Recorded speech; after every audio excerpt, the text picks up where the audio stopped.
Hello friends, நான் உங்கள் சுரு ராஜி பேசுகிறேன். இது சுரு ராஜியின் கதை சொல்லும் நேரம்.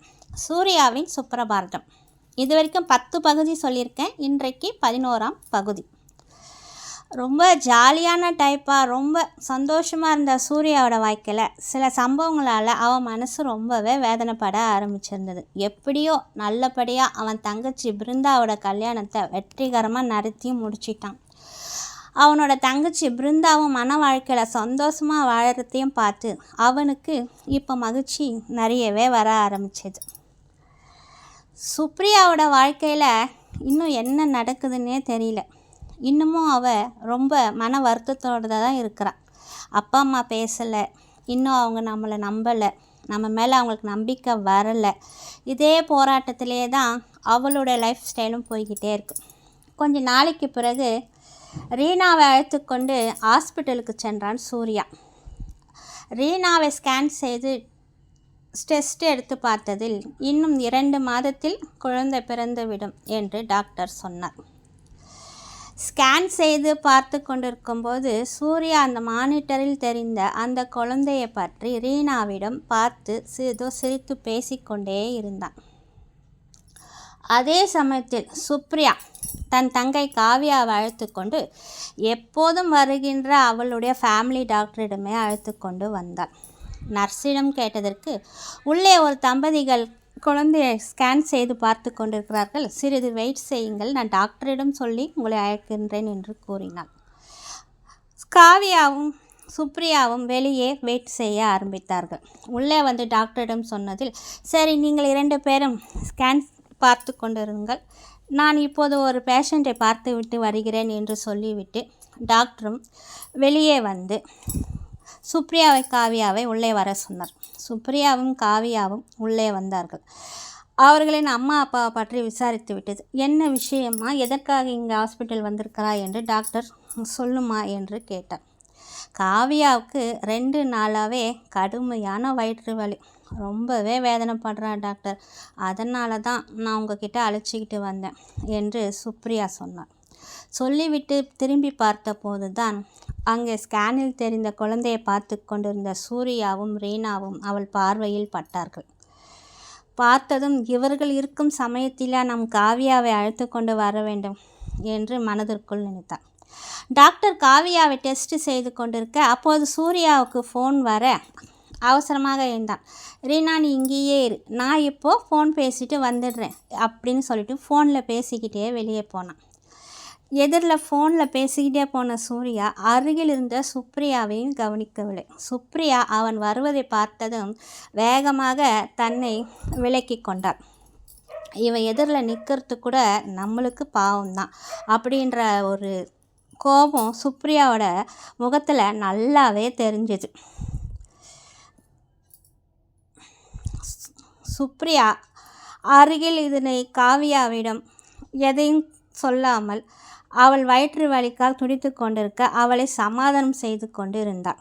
காவியா வலியால் துடித்தபடி நர்ஸ் போட வந்த ஊசியை எனக்கு ஊசி வேண்டாம் என்று தட்டிவிட அந்த ஊசி பாட்டில் கீழே விழுந்து உடைந்து தரையில் சிதறியது. காவியா என்ன இது, இன்னொன்று சின்ன பொண்ணாட்டம் நடந்துக்கிற என்று சுப்ரியா காவியாவை அதட்டினாள்.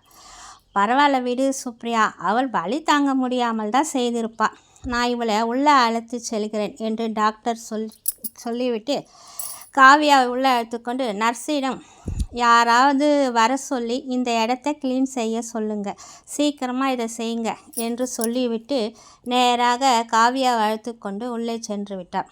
நர்ஸும் சரி டாக்டர் என்று வெளியே யாராவது அழைத்து கொண்டு வர அவளும் வெளியே சென்று விட்டாள். உள்ளே சுப்ரியாவும் ரீனாவும் மட்டும்தான் இருந்தார்கள். அப்போது உள்ளே வந்த ஸ்கேன் ரூமிலிருந்து வெளியே வந்த ரீனா நேராக அந்த பாட்டில் உடைந்த இடத்தில் கால் வைத்து வலிக்கு கீழே விழ போக சட்டென்று அதனை கவனித்த சுப்ரியாவும் அப்போது ஃபோன் பேசிவிட்டு அங்கே உள்ளே வந்த சூர்யாவும் இருவருமாக ஒரே சமயத்தில் சேர்ந்து ரீனாவை கீழே விழாமல் தாங்கி பிடித்து கொண்டார்கள். ஏ ரீனா, பார்த்து வரக்கூடாதா என்று அவளிடம் கூறிய சூர்யா அப்போதுதான் நிமிர்ந்து மெதுவாக சுப்ரியாவை கவனித்தான். தன் இதயம் அதிகமாகவே துடிக்க ஆரம்பிப்பதை அவன் உணர ஆரம்பித்தான். ரொம்ப நன்றி, நல்ல சமயத்தில் நீங்கள் முதலே பிடித்து கொண்டீர்கள் என்று சுப்ரியாவிடம் பேசினான். சுப்ரியா பதில் எதுவும் கூறாமல் அமைதியாக இருந்தாள். சில வினாடிகள் அவளையே பார்த்த சூர்யா, என்ன எதுவும் பேச மாட்டீங்களா, அமைதியாக இருக்கீங்க என்று கேட்க, அவனை பார்த்து சட்டென்று முகத்தை திருப்பி உள்ளே அறைக்குள் திரும்பி சென்றாள் சுப்ரியா. அவள் போவதே பார்த்த சூர்யாவிடம், வீட்டுக்கு போகலாம் வா சூர்யா என்றாள் ரீனா. அவளே பார்த்து திரும்பி பார்த்து கொண்டே இருந்த சூர்யாவின் கையை பற்றி இழுத்து கொண்டு வெளியே அழைத்து சென்றாள் ரீனா. இருவரும் வீட்டிற்குள் சென்றார்கள். பிறகு சிறிது நேரம் கழித்து தன் நண்பர்களை ஃபோன் செய்ததனால் அவர்களிடம் சென்ற சூர்யா, என்னடா எதுக்கு எனக்கு ஃபோன் மேலே ஃபோன் பண்ணி அவ்வளோ அவசரமாக வர சொன்னீங்க என்று கேட்டான். நீ தானடா சொன்னேன் தங்கச்சி கல்யாணத்தை முடிஞ்சதுக்கப்புறம் ஜாலியாக எங்கேயாவது டூர் போயிட்டு வரலான்னு சொன்னேன், எங்கேயோ போகிறதுக்கு டிக்கெட் எல்லாம் புக் பண்ணிட்டேன்னு சொன்னேன், மறந்துட்டியா சூர்யா என்று கேட்க, இல்லைடா எனக்கு நல்ல ஞாபகம் இருக்குது ஆனால் என்று தயங்கினான் சூர்யா. என்னடா தங்கச்சி கல்யாணத்துக்கு எல்லா பணத்தையும் செலவழிச்சிட்டியா, இப்போ பணத்துக்கு என்ன பண்ணுறதுன்னு யோசிக்கிறியா என்று கேட்டான் குமார். பணமெல்லாம் பிரச்சனை இல்லைடா, தேவையான பணம் என்கிட்ட இருக்குது, போகிறத பற்றி ஒன்றும் எனக்கு பிரச்சனை இல்லை, ப்ராப்ளம் இல்லை, இருந்தாலும் என்று மறுபடியும் தயங்கினான் சூர்யா. வேறு என்னடா பிரச்சனை, நம்ம பாய்ஸ் வரைக்கும் தானே போக போகிறோம், லேடிஸ் எல்லாம் யாரையும் கூட்டிகிட்டு போகிறதில்ல, எதுக்குடா நீ அதுக்கு இந்த அளவுக்கு யோசிக்கிற, ஒருவேளை லேடிஸ் யாரும் வரலையேன்றது கவலைப்படுறியோ மச்சான் என்று கேட்டான் ஒருவன். டேய் வாயை மூடுங்கடா, நான் அதுக்கெல்லாம் ஒன்றும் கவலைப்படலை, நான் இப்போ எந்த மாதிரியான மன நிலைமையில் இருக்கேன்னு உங்களுக்கு சொன்னால் கூட புரியாது, இன்னும் கொஞ்ச நாளில் உங்களுக்கே புரியும். நான் இந்த டூருக்கெல்லாம் வரல, நீங்கள் மட்டும் போயிட்டு வாங்க, இந்தாங்க இந்த பணத்தை வச்சுக்கோங்க, நான் அப்புறமா உங்களை பார்க்குறேன் என்று கூறி தன் பர்சில் இருந்து பணத்தை எடுத்து அவர்கள் கையில் கொடுத்து விட்டு வண்டியை எடுத்துக்கொண்டு வேகமாக கிளம்பினான் சூர்யா. டே என்னடா ஆச்சு உனக்கு, ஏதாவது சொல்லிட்டு போடா என்று நண்பர்கள் குரல் கொடுக்க ஆரம்பித்தார்கள். என்னக்கா சொல்கிற, திரும்பவும் சுப்ரியாவை பொண்ணு பார்க்க இன்றைக்கி வராங்களா, திடீர்னு எப்படி சொல்கிற, ஏற்கனவே இப்படி தான் நிறைய வாட்டி பார்த்துட்டு பிடிச்சிருக்குன்னு சொல்லிட்டு போகிறாங்க, ஆனால் என்ன பிரச்சனை என்ன ஏதுன்னே தெரிய மாட்டேங்குது, திடீர்னு ஒரு ஃபோன் மட்டும் பண்ணி வேண்டான்னு சொல்லிடுறாங்க, இதனால் எனக்கு மனசு எவ்வளோ கஷ்டமாக இருக்குது தெரியுமா, இப்படி திடீர்னு பொண்ணு பார்க்க வரேன்னு சொன்னால் நான் என்னன்னு சொல்கிறதுக்கா, கொஞ்ச நாள் போகட்டும்க்கா, அவசரப்பட வேண்டாம், எனக்கு என்னவோ மனசுக்கு ரொம்ப வேதனையாக இருக்குது என்றான் ரவிச்சந்திரன்.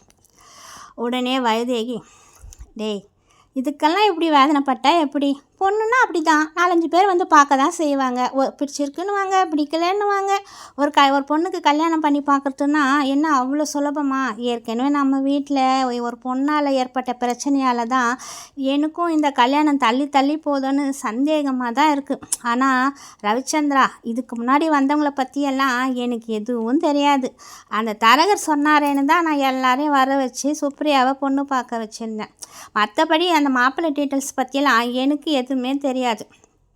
ஆனால் இப்போது இந்த இடம் தரகர் மூலமாக வரலடா, என் பெரிய பொண்ணு கீதாவுக்கு ஏற்கனவே ரொம்ப தெரிஞ்ச இடம், அந்த குடும்பத்திலேருந்து தான் பொண்ணு கேட்டு வராங்க. கீதா சொன்னான், ரொம்ப நல்ல குடும்பம், அவளோட நாத்தனார் படித்த காலேஜில் படித்த பொண்ணோட அண்ணனுக்கு தான் இப்போது நம்ம சுப்ரியாவுக்கு பொண்ணு கேட்டு வராங்க. இங்கே பாரு, இந்த இடம் எனக்கு என்னவோ கண்டிப்பாக முடிஞ்சிடும்னு தோணுது தம்பி, இந்த இடம் நல்லபடியாக கண்டிப்பாக முடிஞ்சிடுச்சுன்னா நமக்கு எல்லா பிரச்சனையும் தீர்ந்த மாதிரி தானடா, நீ எதுவும் யோசிக்காதடா, கொஞ்சம் அமைதியாக இரு, முதல்ல அவங்க நம்ம பொண்ணு சுப்ரியாவை பார்க்கட்டும், வரவங்களை வர வேண்டான்னு சொல்லிடாதே. அம்மா சுப்ரியா, பொண்ணுன்னா 4-5 பேர் பார்க்க தான் செய்வாங்க, இதனால் நீயும் ரொம்ப மனசை போட்டு குழப்பிக்காத, நான் சொல்கிறது உனக்கும் புரியும்னு நினைக்கிறேன் என்று சுப்ரியாவிடமும் கூறினாள் வைதேகி அத்தை. அப்போது சுப்ரியா, இன்றைக்கும் ஒரு நாள் லீவு போட்டுட்டு வீட்டிலே இருமா, காவியா அக்கா கூட உதவியாக இரு என்று ராதிகாவும் கூறினாள்.